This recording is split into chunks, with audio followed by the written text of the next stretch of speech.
Hey, folks, my guest today is Michael Erman. He's an architect and author of the book Architectural Acoustics Illustrated and winner of 13 awards for teaching, research, and design. The design for his own house edition made from bubble wrap earned an international Architizer A+ Design Award last year. He's now building amber-book.com. It's test prep for architects. Michael, you ready to take us to the top? I am ready, Nathan. And we were just geeking out before the call. You're at Virginia Tech. I would have had you in, I guess, third or fourth year. I would have been your professor. That would have been crazy. If you had stuck around architecture. If I stuck around, I know, man. Honest truth, I was in Shelley Martin's studio that first year, and you guys, you know how Burris, it's all open, so you sit next to fifth years.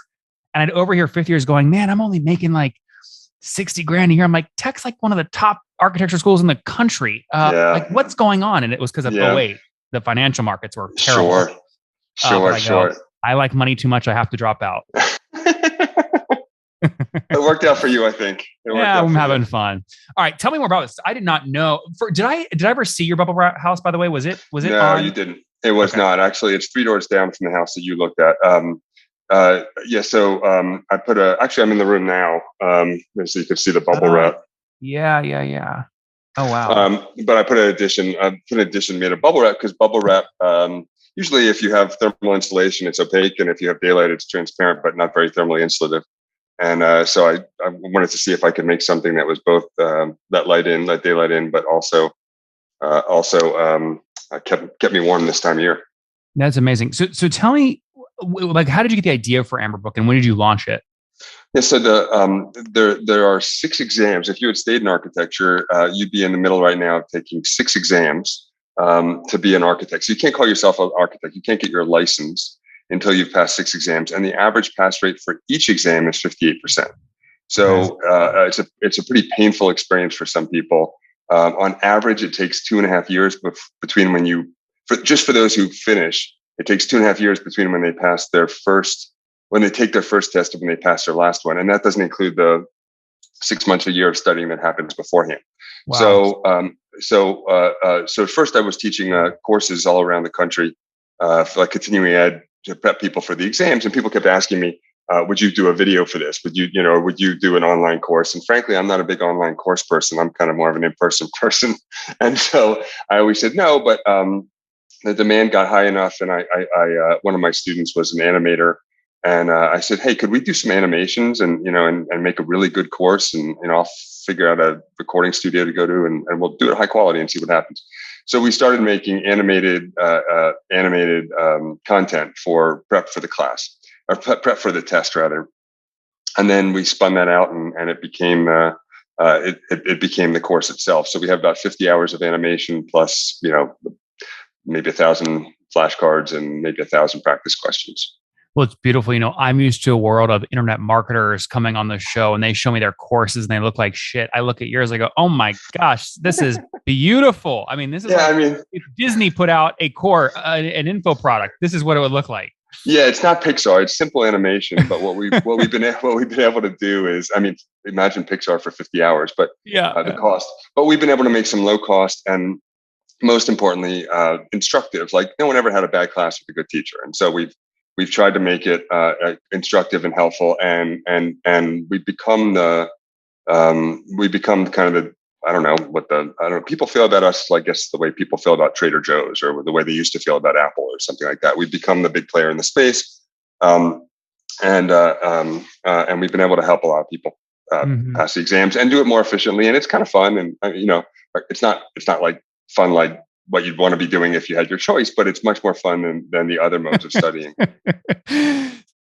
Oh, what's going on there, YouTube? Good to see you guys. Now imagine this. You love watching these interviews with SaaS founders, but imagine if we took all of the valuation data out from over 2,807 interviews I've done manually. Saves you a lot of time. Well, we've done this. We've built it into the beautiful interface inside of Founderpath. Check this out. I'll show you how you can access this in a second, but you log in, you connect your Stripe account, you see your valuation real time, you can see what it changed over the past 88 days, and even set goals for valuation this year.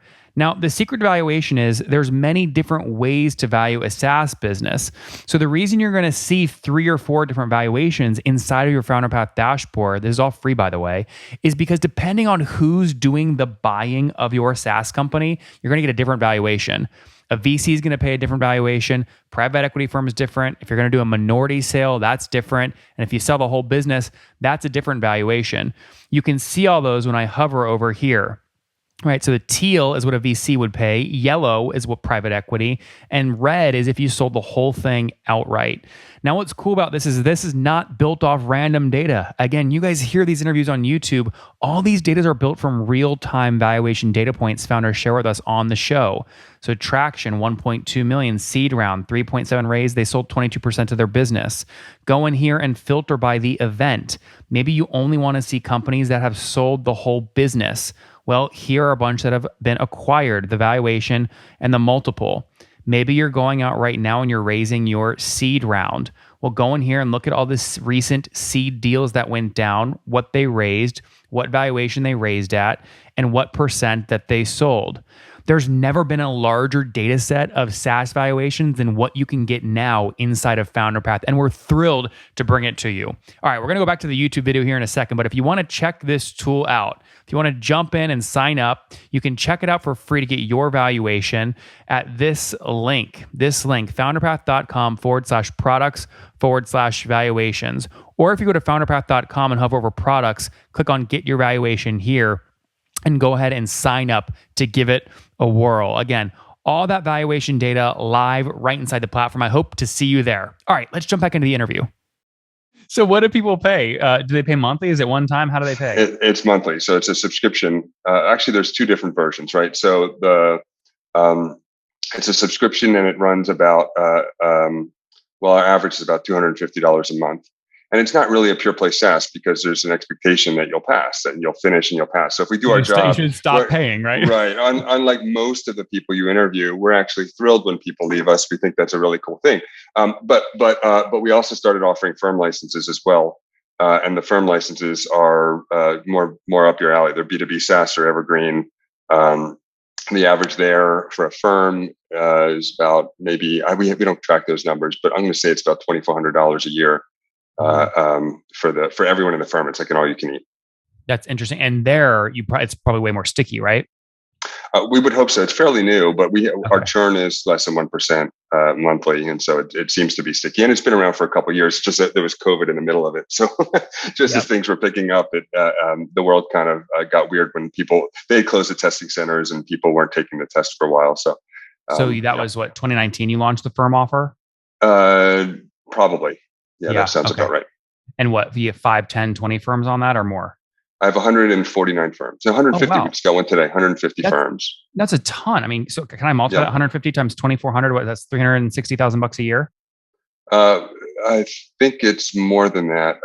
So it's 150 firms times, in that case, it's 100 times 2,400. So it's probably closer to 700,000 a year in that, but that's only about 15% of our business.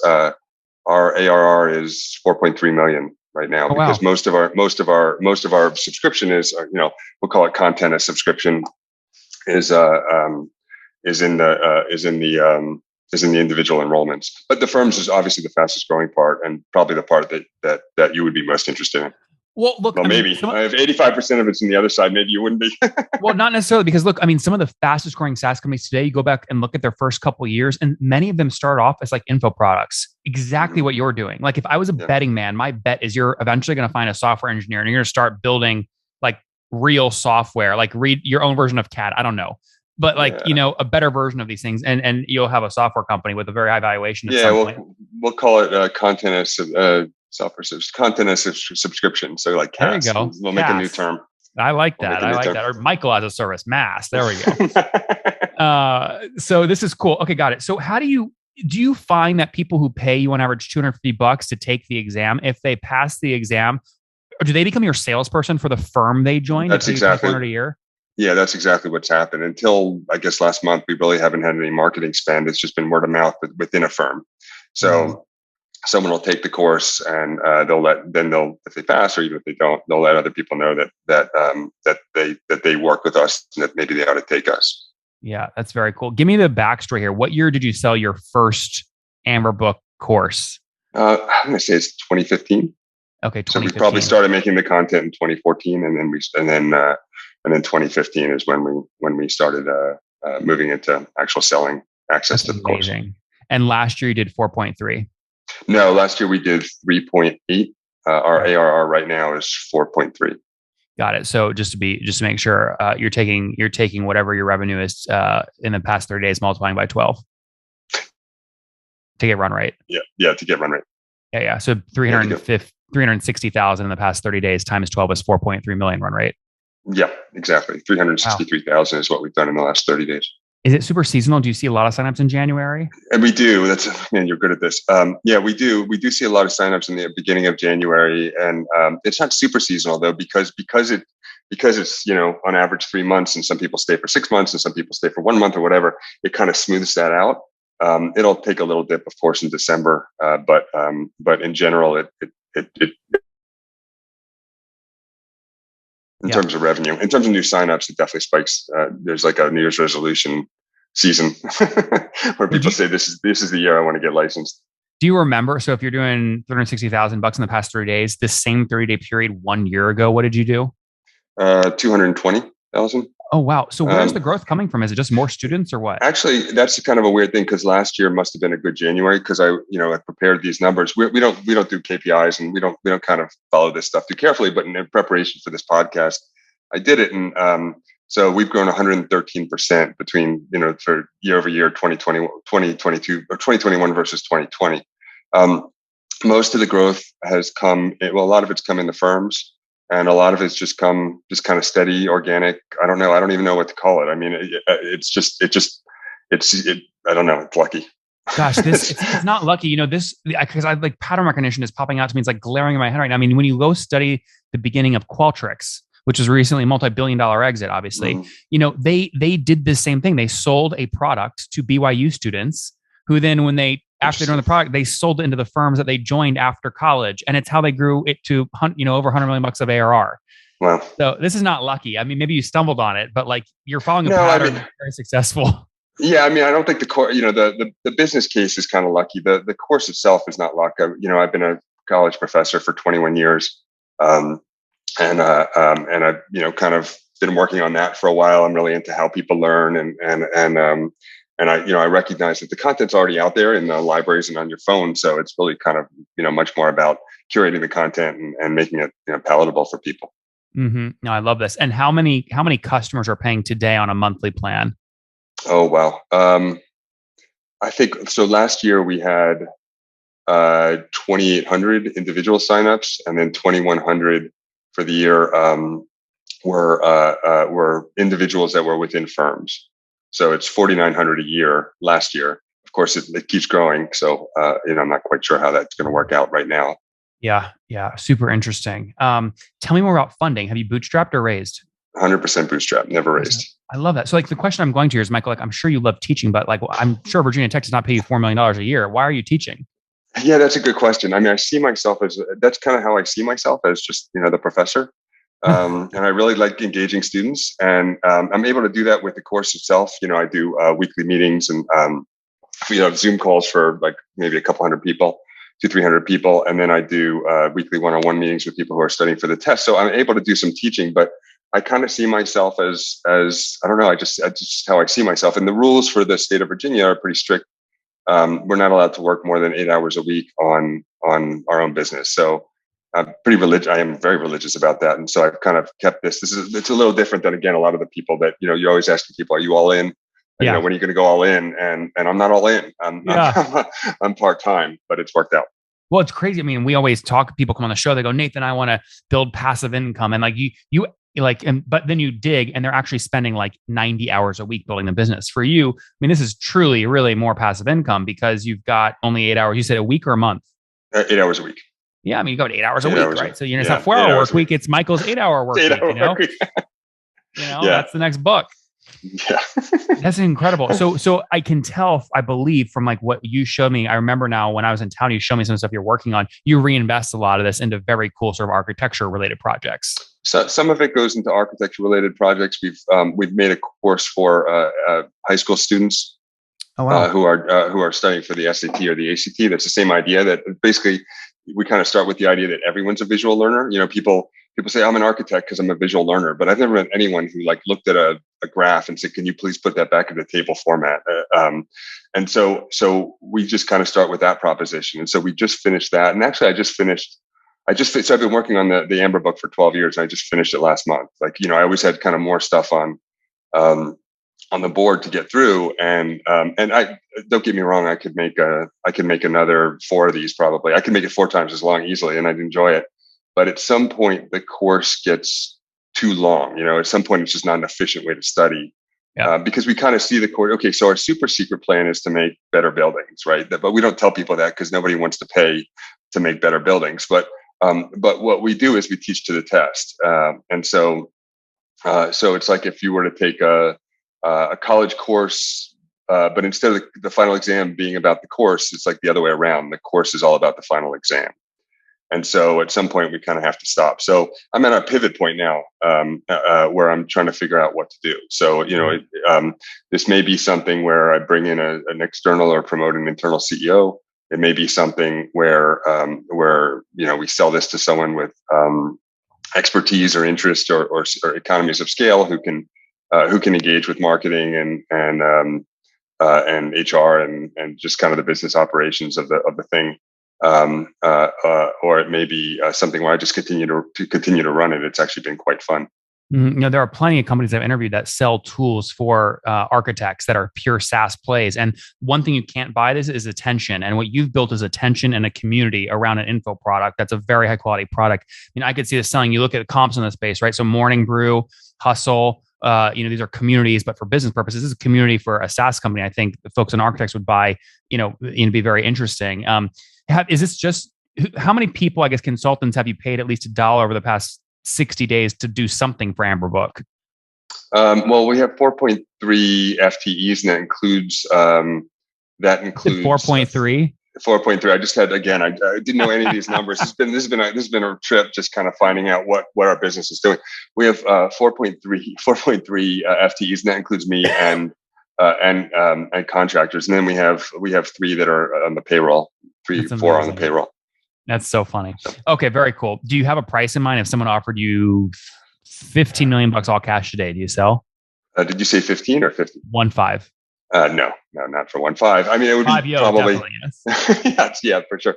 No, I mean, it would probably be a negotiation malpractice to tip my hand on that. But yeah, if there was the right company, and we're just right now kind of talking to M&A advisors and starting to pull our stuff together. That's actually why I'm not super comfortable talking about money on a podcast, but that's why I'm doing it, is because we're looking for a M&A advisor or a CEO or someone to buy the company. Or like I said, I can continue to run it. Our EBITDA margins are 90%. So I can just kind of coast on this if I want to as well. I really enjoy doing it. I just think that it may be that someone else could do it better. You were talking about expanding. I mean, it could be that, I can imagine a scenario where, because we're trusted, I can imagine a scenario where, we could make a starter kit for people once they get licensed with affiliations with an insurance company for professional liability insurance and general business insurance, or lawyers, or, so I could see someone going down the vertical. I could see someone moving into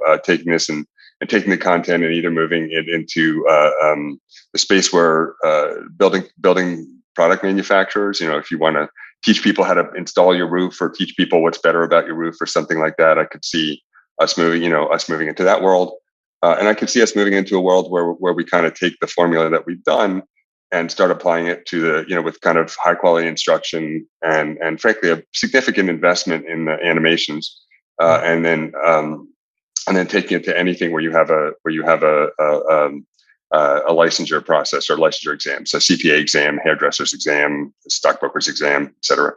Yeah, process. Yeah, no, 100%. I mean, 16,000 people have enrolled, 300 plus firms, and over 3,000 positive reviews. It's a heck of a community that you've built. So it'll be interesting to see what happens next. Anything you want to touch on, Michael, that we skipped over? No. Let me see. Let's see. I'm so thrilled that I'm reuniting with something related to Blacksburg and Yeah. architecture. I had no idea going in. Now I'm like, oh my gosh, all the memories are flooding back. It's a great town. I mean, it's a great town, and being a professor is a really great life. I mean, if people, if you think it's going to be good, if you think it sounds like a good thing, it's really a good thing. Just to be able to kind of engage with students and frankly, you take I'll let you in on a secret. The faculty take a lot of pride in the student work. It's almost like, it's our own work, so at least when it's good. When it's bad, we kind of, I think mentally assign it to the student, but when it's really strong work, we're really excited for you guys, and we take a little extra pride in it. Well, I hope you guys realize, like, people ask me a ton. They go, Nathan, was studying architecture at Virginia Tech a waste of time? And I go, are you kidding me? To build great software, you have to be very empathetic. And one of the things I learned studying architecture at Virginia Tech was empathy. I mean, you've got to think about so much about a human interacts with like bits and atoms. The empathy is such an advantage in software. So I hope all of you guys take tons of credit for even people that come out of the program that don't build buildings. I'll take credit. I'll take credit for all of it. There you go. I'm not shy about thinking that's an architecture trait as well. We like to give ourselves awards, and we like to take credit for things. So I'll fit that stereotype. I love that, Michael. All right, let's wrap up here with the famous five. Number one, favorite book. Capital in the 21st Century. That's a good one. Number two, is there a CEO you're following or studying? My mentor here has been Amy Ankrum. She's the CEO of a SaaS company here in Blacksburg that does. They do lab compliance. They actually just exited to another, Ideagen, I think is the company, but that's someone you ought to have on the show. Is that a CRC? No, it's not. It's actually downtown. It's a SaaS company. They do lab compliance. Very cool. Compliance in the biological laboratory space. That's very cool. Okay, number three, favorite online tool for building Amberbook. Do you do anything to manage the course or anything? Tools? Yeah, I mean, I think probably After Effects. That's the Adobe software we use to make the animations, and that would probably be the most important. And we do all the normal SaaS stuff. We have HubSpot and Zapier and QuickBooks and Stripe and that kind of thing as well. Number four, how many hours of sleep do you eat every night? 6. Yeah, he is not overworked, only 8 hours a week. And what's your situation, Michael? Married? Oh no, I have a whole nother job. I'm still teaching the other 32. And I'm yes, I'm married. I'm married to actually someone I've known since we were 7th grade, and I have 2 kids. Yeah, 2 kiddos. And how old are you, Michael? I'm 48. All right, last question. Something you wish you knew when you were 20. Read. I wish I'd started reading a bit earlier. Guys, really interesting story. Reading for pleasure, but great story here. Amber-book.com basically started back in 2014. I would categorize as a community for architects looking to pass an exam to officially become an architect. Michael, professor at Virginia Tech, has effectively built out this beautiful, it's an info product, but it's a beautiful info product. Over 16,000 students have taken it. They did about $220,000 a month in revenue just 12 months ago. The same 30-day period this year, $360,000 a month, about a $4.3 million run rate, all bootstrapped, 90% EBITDA margins. He only works on the business 8 hours a week. That's by law, because he's also a professor at Virginia Tech teaching architecture. I predict big things here. Great community focused on architecture content. Does a big firm, a SaaS company, acquire them, who's also selling to architects? We will see. Michael, thanks for taking us to the top. Thank you so much, Nathan. One more thing before you go. We have a brand new show every Thursday at 1 p.m. Central. It's called Shark Tank for SaaS. We call it Deal or Bust. One founder comes on, 3 hungry buyers. They try and do a deal live, and the founder shares back-end dashboards, their expenses, their revenue, ARPU, CAC, LTV, you name it, they share it. And the buyers try and make a deal live. It is fun to watch every Thursday, 1 p.m. Central. Additionally, remember, these recorded founder interviews go live. We release them here on YouTube every day at 2 p.m. Central. To make sure you don't miss any of that, make sure you click the subscribe button below here on YouTube, the big red button, and then click the little bell notification to make sure you get notifications when we do go live. I wouldn't want you to miss breaking news in the SaaS world, whether it's an acquisition, a big fundraise, a big sale, a big profitability statement, or something else. I don't want you to miss it. Additionally, if you want to take this conversation deeper and further, we have by far the largest private Slack community for B2B SaaS